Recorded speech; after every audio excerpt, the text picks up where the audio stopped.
Hey, just a quick video on the difficulty of finding God. And at the end of the day, there's this game. It's a Japanese game, I think. Maybe Chinese, I don't know. Pachinko. You start the ball at the top. Ding, ding, ding, ding, ding. It's got to hit all these posts. The bottom of these slots. And if the ball falls in the right slot, payoff. If not, and that's almost what it's like when we enter this world. The right slots are always waiting for us. The payoff slots. Finding God and Jesus in heaven. Okay? It's always there. All these stumbling blocks in the pachinko game, the pegs with which the ball bounces off of, you, me, are decisions we make in life. Now, where do we land at the end of the run? Are we in the payoff slot or are we in the crap slot? Where have our decisions, all these bouncing, where have they drawn us? And from what I can see so far in 58 years, I think, really only 5 years of seriously, no, not even that, 2.5, 3, maybe 3 years of really considering God and Jesus as a possibility, um, then I see that it's true believers. Okay, let's say they release 1,000 balls into the pachinko machine. It's this enormous pachinko machine, and there's 1,000 balls all released at once. This thing's as big as a house. All these balls coming down, and out of those 1,000 balls, maybe three are gonna fall into the right slot, and that's kind of how it is because the world is gives us so many choices to make decisions to do the right thing or the wrong thing, right thing or the wrong thing. And through through the machinations of this world, which is really owned and run by Satan. I mean, God gives it to him. He says it. He says, it's your place. And those who find me, they find me. They don't, they don't. You know, God is always there. He's willing and waiting to take us in. But we have to come to him, okay? God's not going to send a big thing in the sky and say, I'm the Lord, I'm here, time to believe. You know, that's not how it works. And it took me a long time to understand that, really a long time. And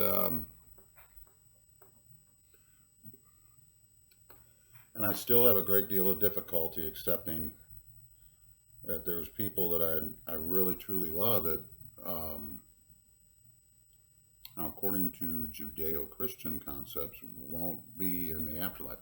You go over to the east and there's another roll on a pachinko wheel until you hit that slot. But according to Christianity, you only get one run. So, who's right there? You know, they both ultimately achieve the same goal, which is a lack of desire. You get rid of desire. You burn that out of your mind and your heart, and you seek a state of oneness with your creator. I mean, that's where nirvana is, heaven, nirvana, whatever. Same thing in this case. Of course, the Asians, they have a roll so many times until they finally get there. That seems to be the primary difference, but the goal is the same, lack of desire. In Christianity, it's um, you seek God, and in seeking, you shed away the things of this world. That's how you finally understand. And in the Asian school, you seek oneness. Um, like the monks, they give up everything and meditate, and the desire or the goal is to enter a desireless state, even to the point where you don't desire or you don't desire to enter a state of non-desire. That's how much they wish to remove desire from their thinking, which is pretty intense. So it's easy for me to say God is the Judeo-Christian concept to salvation is the only one, but I'm sorry, God and Jesus, but I just find it hard to believe that you're going to let billions of people, Muslims, Hindus, Taoists, Buddhists, all of them, all go to hell. I don't, I guess that's a Western concept right there, hell, because it's been promoted by the West. Um, Such a tough thing. Such a tough thing.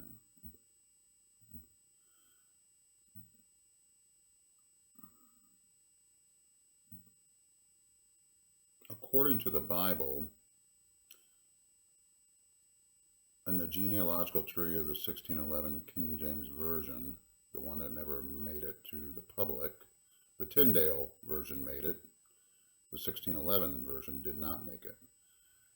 But according to that, the family trees, which you don't find in the Tyndale one, but you do in the 1611 one by Bacon, shows Asians, African, Pan-Euro, something like that. And that accounts for all the different skin colors and flavors of humanity that are out there. And they all emanate from Adam and Eve, which,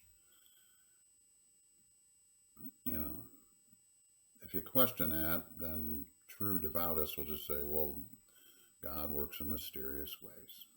He created black people out of one of the sons of Adam, or something to that effect. One of the sons of Noah, sorry. Shem, maybe. So what, Shem, a white guy, cruised off to Africa and birthed the African nation full of black people. I don't know how he did that. Good job on you, buddy. And where did you get the wife that's sprouting black babies? And the same is true of the Asians. It is a very complex mystery. And, truthfully, in reality, Darwinism and origin of the species and evolution really doesn't address that either.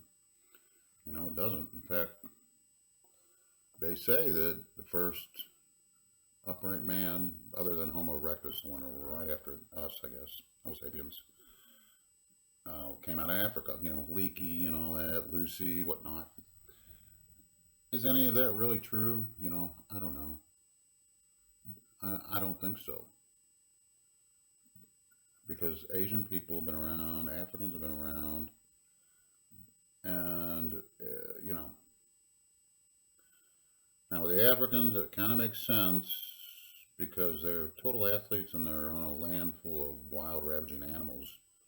And there are certain facets about them that are just undeniably true. Like they're better athletes, they run faster, they got bigger schlongs. That is true.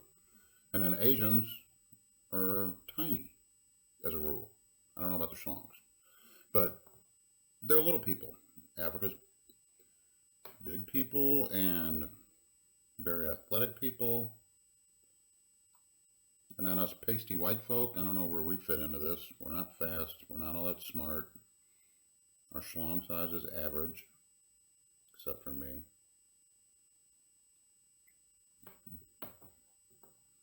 Except for me. Because I'm too small to admit it that I'm huge. Okay. Enough of that. So, anyway, that means nothing. I'm just joking. At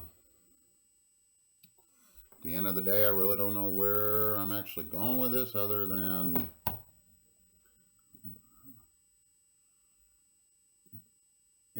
all the evidence in the world, I mean, in this world right now, the end of 2021, points to the Judeo concept as being the one that is accurate and true.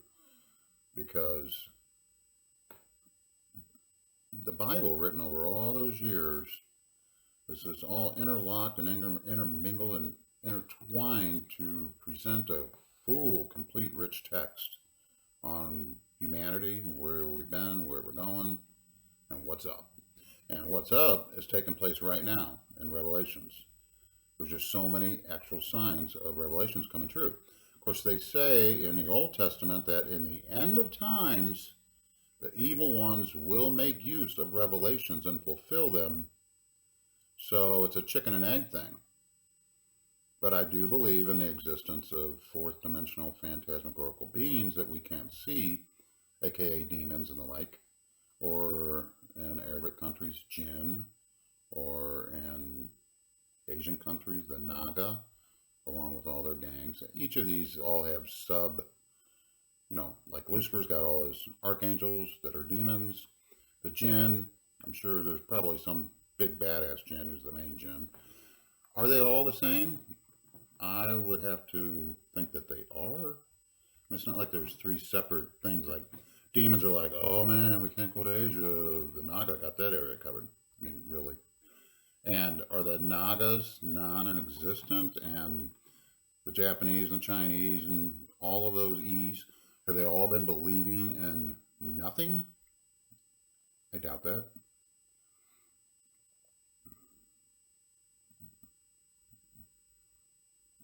So it does leave one questioning. But you can't really say it. We can't say this is a Western ruled world. We can't say that because the Chinese, there's so many of them, and they are an extremely powerful source, and they own big chunks of this country and our debt.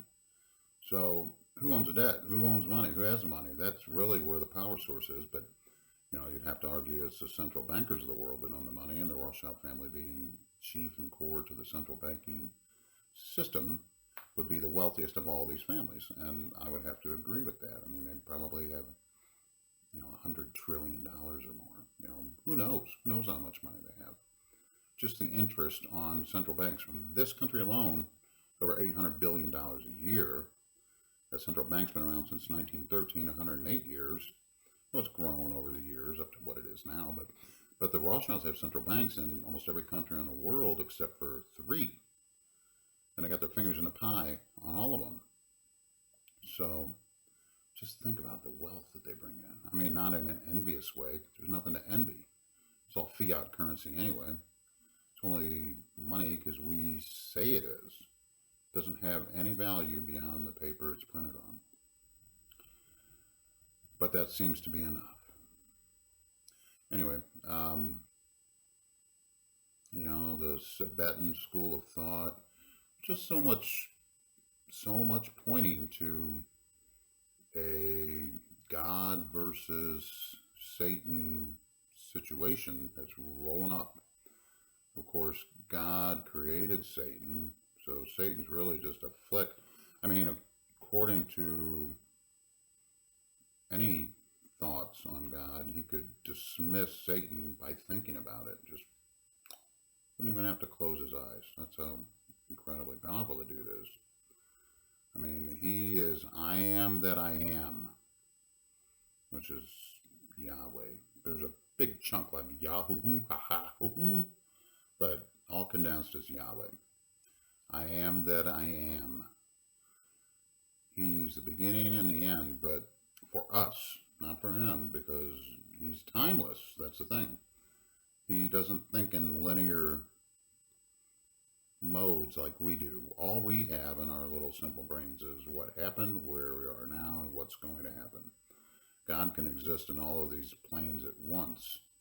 So there really is no beginning and end for him, because time is just a construct that we have developed to help us cope and identify chunks of events. I was going to say time, but it is chunks of events, memories, hopes. We assign time to that. And the hope in the future, I remember in the past, I am in the present. Kind of like that's God. I am that I am. He is in the present, the past, and the future. And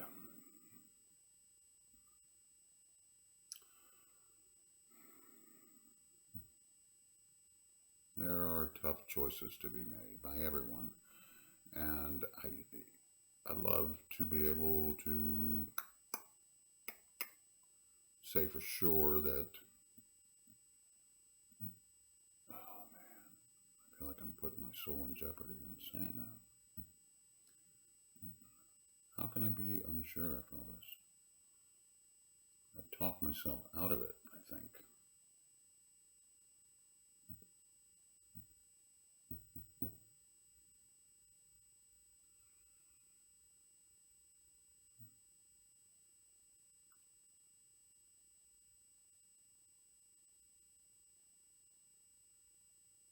I am pretty sure. I would like to say 100% sure. Well, I know there is a supreme creator. That I'm 1,000% sure.